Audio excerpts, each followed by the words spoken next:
Jaya, seorang pria tua sederhana dari Indonesia, mendapatkan pekerjaan merawat Alina, wanita bule yang lumpuh setelah mengalami kecelakaan tragis.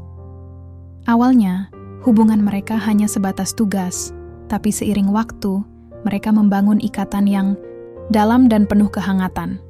Melalui perjuangan bersama menghadapi keterbatasan fisik dan luka batin, mereka menemukan kekuatan cinta yang mampu mengatasi perbedaan dan rintangan hidup.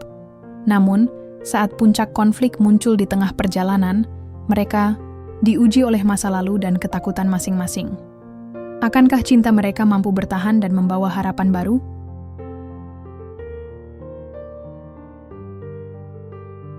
Pagi itu, udara di kota kecil tempat Jaya tinggal terasa hangat dan lembab seperti biasa. Matahari baru saja mulai menampakkan sinarnya, menyusup lewat celah-celah daun pepohonan yang rindang.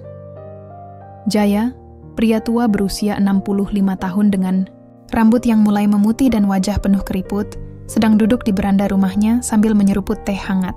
Hidupnya sederhana, jauh dari hingar-bingar kota besar. Setelah bertahun-tahun bekerja sebagai perawat di puskesmas desa, kini ia memutuskan untuk mencari pekerjaan yang lebih tenang, yang bisa memberinya penghasilan tambahan. Tak lama kemudian, telepon berdering. Suara di seberang sana menawarkan pekerjaan yang tak biasa, merawat seorang wanita bule bernama Alina yang lumpuh akibat kecelakaan. Jaya sempat ragu, tapi tawaran itu cukup menarik. Selain gaji yang lumayan, pekerjaan itu juga memberinya kesempatan untuk keluar dari rutinitas monoton. Tanpa banyak pikir panjang, Jaya menerima tawaran itu.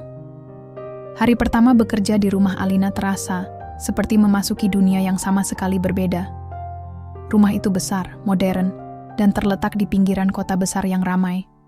Dinding-dindingnya dihiasi, lukisan-lukisan abstrak, dan perabotan yang serba putih membuat suasana terasa dingin dan steril.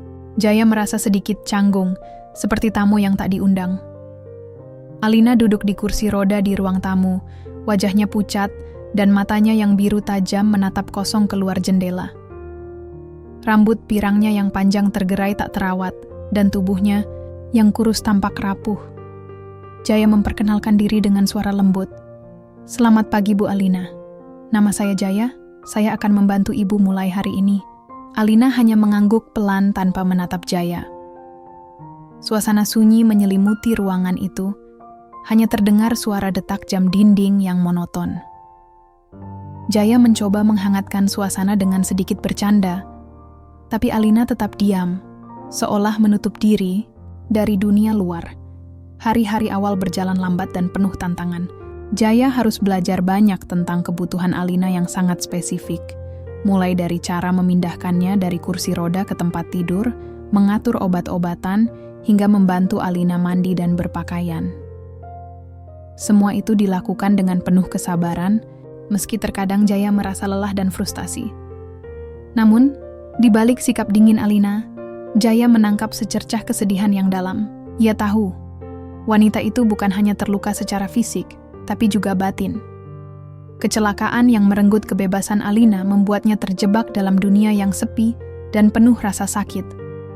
Suatu sore, ketika Jaya sedang membantu Alina minum teh, Alina tiba-tiba berkata dengan suara pelan, "Kenapa kamu mau repot-repot merawat aku? Aku ini beban." Jaya tersenyum hangat. "Bukan beban, Bu. Setiap orang punya nilai dan cerita. Saya di sini bukan hanya untuk merawat tubuh Ibu, tapi juga untuk menemani." Kalimat itu membuat Alina terdiam. Mungkin untuk pertama kalinya, ia merasa ada seseorang yang benar-benar peduli tanpa menghakimi. Malam itu, saat Jaya kembali ke rumahnya, ia duduk termenung di beranda. Ia tahu perjalanan ini tidak akan mudah. Tapi di dalam hatinya, ia merasa ada sesuatu yang lebih dari sekadar pekerjaan. Sebuah kesempatan untuk menyembuhkan luka. Bukan hanya bagi Alina, tapi juga untuk dirinya sendiri. Hari-hari berikutnya, menanti dengan cerita baru, tantangan baru, dan mungkin sebuah ikatan yang perlahan mulai terbentuk di antara dua jiwa yang berbeda dunia. Hari-hari di rumah Alina berjalan dengan ritme yang pelan, seperti detik jam yang berputar lambat di dinding ruang tamu. Jaya mulai mengenal rutinitas baru yang tak pernah ia bayangkan sebelumnya. dari mengatur posisi Alina di kursi roda, membantu, mandi, hingga menyiapkan makanan yang sesuai dengan kebutuhan wanita itu. Semua dilakukan dengan sabar, meski terkadang rasa lelah datang menyapa. Namun yang paling sulit bukanlah urusan fisik, melainkan membuka hati Alina yang tertutup rapat oleh luka dan rasa sakit. Awalnya, Alina tetap diam dan dingin. Ia jarang berbicara, lebih sering menatap kosong keluar jendela atau langit-langit kamar. Jaya tahu, di balik tatapan itu tersimpan kesedihan yang dalam. Ia pun mencoba pendekatan yang berbeda. Suatu sore, ketika matahari mulai meredup dan cahaya jingga menyelimuti ruang tamu, Jaya duduk di samping Alina. "Bu Alina, boleh saya tahu cerita ibu sebelum kecelakaan?" Tanya Jaya dengan suara lembut, berharap bisa menggerakkan sedikit hati wanita itu. Alina menoleh, matanya berkaca-kaca. "Dulu aku bebas, Jaya. Bebas berjalan, berlari, bahkan menari. Aku selalu suka musik dan alam, tapi semua itu hilang dalam sekejap. Kecelakaan itu menghancurkan hidupku." Jaya mengangguk pelan. Ia pun membuka sedikit kisah hidupnya. "Aku juga pernah kehilangan, Bu. Dulu aku punya keluarga, tapi mereka pergi satu persatu. Kadang aku merasa sendiri di dunia ini. Percakapan itu menjadi jembatan kecil yang menghubungkan dua jiwa yang terluka. Mereka mulai berbagi cerita, bukan hanya tentang kesedihan, tapi juga tentang harapan yang pernah ada. Namun, tidak semua berjalan mulus. Suatu pagi, saat Jaya membantu Alina berpakaian, wanita itu tiba-tiba menarik tangannya dengan keras dan berkata, "Aku muak, Jaya. Aku muak jadi beban orang lain. Aku ingin bebas, tapi aku terjebak di tubuh ini." Jaya terkejut, tapi ia tetap tenang. "Aku mengerti perasaan ibu, tapi aku di sini bukan untuk membuat ibu merasa beban. Aku di sini untuk membantu, untuk menemani." Namun kemarahan Alina belum reda. Ia menolak bantuan Jaya, bahkan menolak makan dan minum selama beberapa hari. Jaya merasa berat hati melihat keadaan itu. Ia mulai meragukan kemampuannya, bertanya-tanya, apakah ia bisa membantu wanita itu keluar dari kegelapan yang menyelimutinya. Di tengah kebingungan itu, Jaya duduk termenung di taman kecil di belakang rumah. Ia menatap bunga-bunga yang mulai layu dan teringat kata-kata seorang teman lama. "Kadang, yang kita butuhkan bukan hanya obat atau perawatan, tapi kehadiran yang tulus." Dengan tekad baru, Jaya memutuskan untuk tidak menyerah. Ia mulai mencari cara lain untuk mendekati Alina, bukan sebagai perawat yang menjalankan tugas, tapi sebagai teman yang mau mendengarkan dan mengerti. Suatu malam, saat hujan turun pelan, Jaya membawa gitar tua yang dibawanya dari Indonesia. Ia duduk di samping Alina dan mulai memainkan lagu-lagu sederhana yang pernah ia dengar dulu. Suara gitar yang lembut dan nyanyian seadanya itu membuat suasana menjadi hangat. Alina menatap Jaya dengan mata yang mulai berkaca-kaca. Untuk pertama kalinya dalam waktu lama, ia tersenyum kecil. Sebuah senyum yang penuh harapan, meski masih diselimuti kesedihan. Pertemuan itu menjadi titik balik kecil di antara mereka. Meskipun perjalanan masih panjang dan penuh tantangan, ikatan yang mulai terbentuk memberi mereka kekuatan untuk terus berjuang bersama. Setelah malam itu, di mana suara gitar tua Jaya mengalun lembut dan berhasil menyentuh hati Alina, suasana di rumah itu mulai berubah perlahan. Namun, perubahan itu tak datang tanpa perjuangan. Di balik senyum kecil yang mulai muncul di wajah Alina, masih ada bayang-bayang ketakutan dan luka lama yang menghantuinya.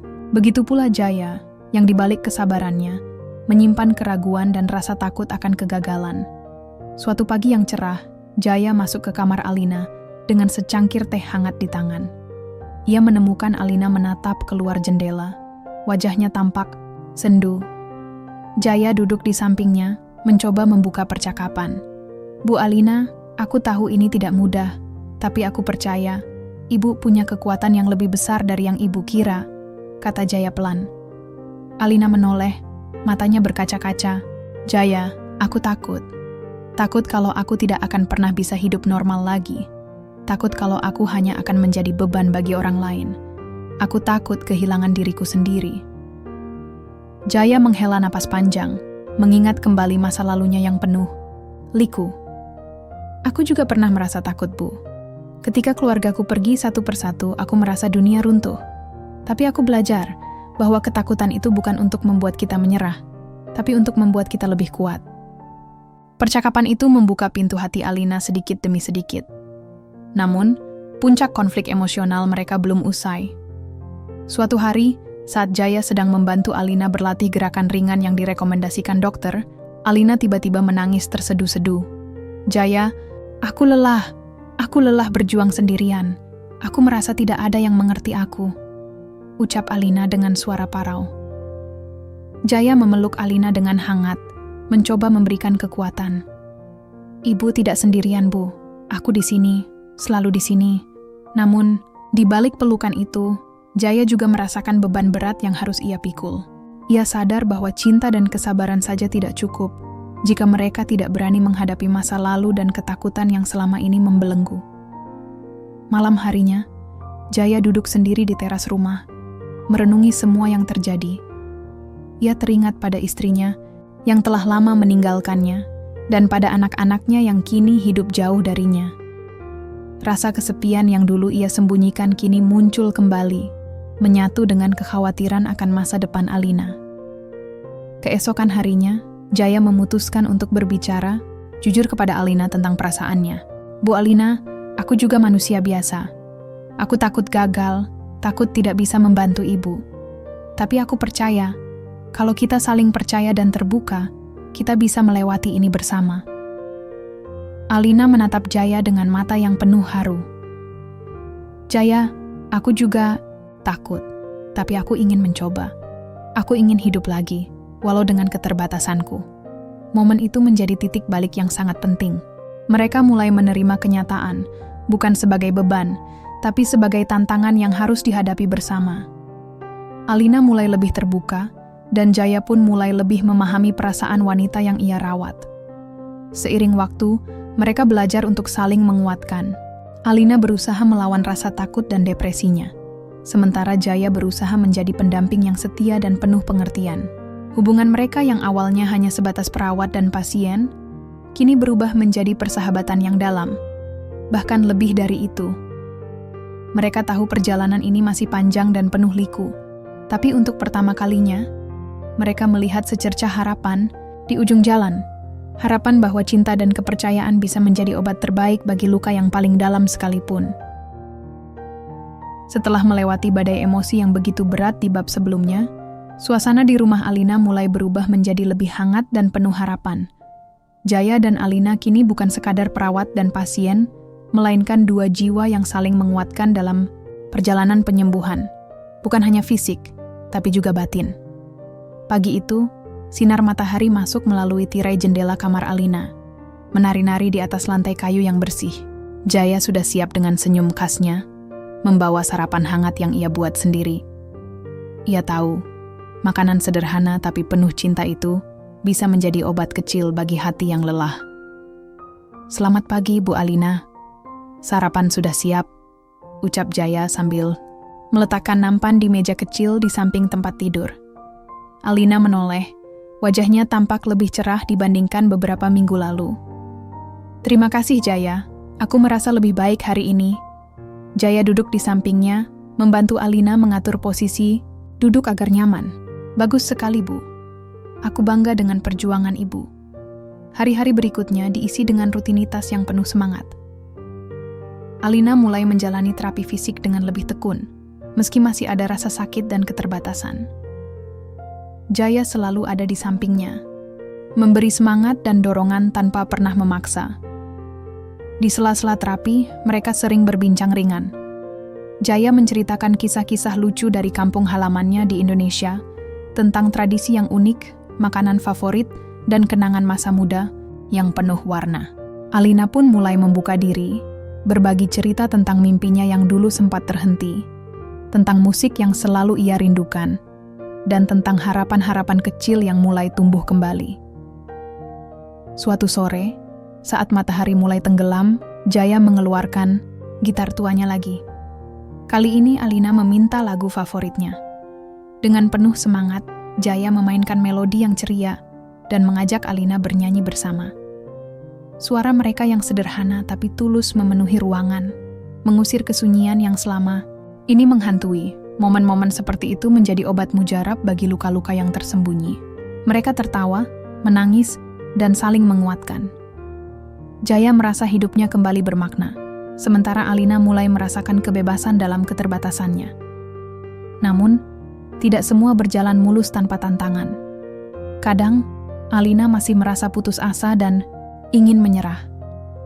Pada saat-saat seperti itu, Jaya selalu hadir dengan sabar, mengingatkan bahwa setiap langkah kecil adalah kemenangan besar. Bu Alina, ingatlah, perjalanan ini bukan tentang cepat atau lambat, tapi tentang keberanian untuk terus melangkah, kata Jaya suatu hari. Alina mengangguk, matanya berbinar.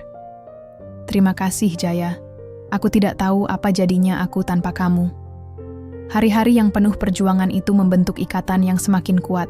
Mereka belajar bahwa cinta bukan hanya tentang keindahan dan kebahagiaan, tapi juga tentang kesetiaan dalam menghadapi kesulitan. Ketika musim berganti, bunga-bunga di taman kecil di belakang rumah mulai bermekaran.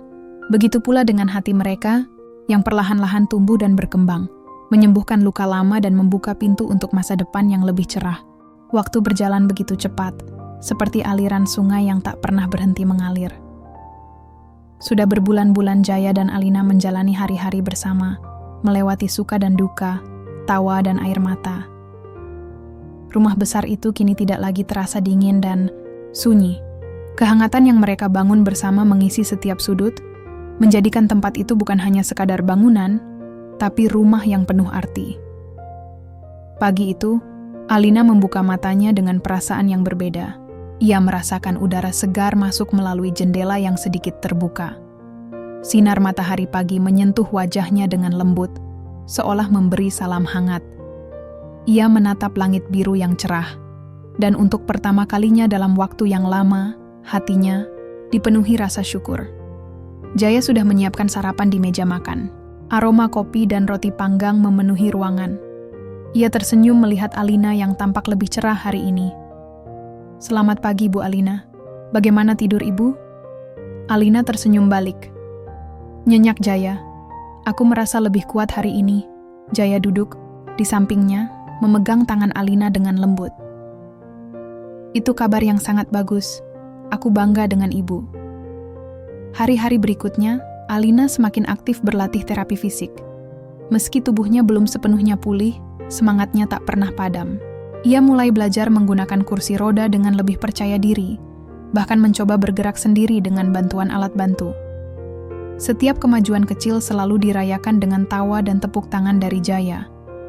Suatu sore, mereka duduk di taman belakang rumah. Bunga-bunga bermekaran, dan udara hangat membawa aroma segar dari pepohonan. Jaya mengeluarkan gitar tua yang sudah menjadi saksi perjalanan mereka. Dengan suara lembut, ia mulai memainkan lagu yang dulu sering mereka nyanyikan bersama. Alina menatap Jaya dengan mata berbinar. Jaya, aku ingin berterima kasih. Kalau bukan karena kamu, aku mungkin masih terjebak dalam kesedihan dan rasa putus asa. Jaya tersenyum. Aku juga berterima kasih, Bu. Karena Ibu mengizinkan aku menjadi bagian dari hidup Ibu. Kita berdua belajar banyak dari perjalanan ini. Mereka berbicara panjang lebar tentang masa depan. Alina bercerita tentang impiannya untuk kembali menulis lagu, meski dengan keterbatasan fisiknya. Jaya pun berbagi harapannya agar bisa terus mendampingi Alina dan menjalani hari-hari dengan penuh makna. Namun, kehidupan tidak selalu berjalan mulus. Suatu malam, Alina mengalami rasa sakit yang hebat. Jaya segera membawanya ke rumah sakit. Di sana, dokter mengatakan bahwa kondisi Alina memerlukan perhatian ekstra dan perawatan intensif. Kabar itu membuat hati Jaya berdebar, tapi ia tahu bahwa mereka harus kuat. Di ruang tunggu rumah sakit, Jaya duduk termenung, mengingat semua yang telah mereka lalui bersama. Ia merasakan betapa dalam ikatan yang telah terbentuk, bukan hanya sebagai perawat dan pasien, tapi sebagai sahabat dan keluarga. Ia berdoa agar Alina bisa melewati masa sulit ini. Beberapa hari kemudian, Alina mulai pulih. Ia kembali ke rumah dengan semangat yang tak kalah besar. Peristiwa itu justru membuat mereka semakin sadar betapa berharganya waktu dan kebersamaan. Hari-hari berlalu, dan ikatan mereka semakin erat.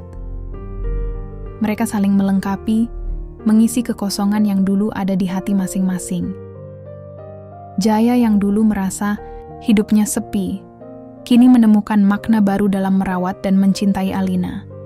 Alina yang dulu terpuruk, kini menemukan kekuatan dalam cinta dan persahabatan yang tulus. Pada suatu pagi yang cerah, Jaya dan Alina duduk di teras rumah, menikmati secangkir teh sambil menatap langit biru. Alina memegang tangan Jaya dengan erat. "Jaya, aku ingin mengucapkan sesuatu," kata Alina dengan suara lembut. "Terima kasih sudah menjadi cahaya dalam hidupku. Aku tidak tahu apa jadinya aku tanpa kamu." Jaya tersenyum hangat. "Aku juga berterima kasih, Bu. Karena Ibu mengajarkanku arti cinta yang sesungguhnya. Cinta yang sabar, tulus, dan tanpa syarat." Mereka berdua tertawa kecil, merasakan kebahagiaan sederhana yang selama ini mereka cari. Di tengah segala keterbatasan dan rintangan, mereka menemukan sebuah keajaiban, cinta yang mampu mengatasi segala hal. Cerita mereka bukan hanya tentang perjuangan fisik, tapi tentang kekuatan hati yang mampu menyembuhkan luka terdalam. Sebuah kisah tentang dua jiwa yang berbeda dunia, namun dipertemukan oleh takdir untuk saling menguatkan. Saat matahari mulai tenggelam, memancarkan warna jingga keemasan di langit, Jaya dan Alina berdiri di teras, menatap masa depan dengan penuh harapan. Mereka tahu perjalanan masih panjang, tapi kini mereka siap melangkah bersama. Dengan cinta sebagai pelita yang menerangi setiap langkah,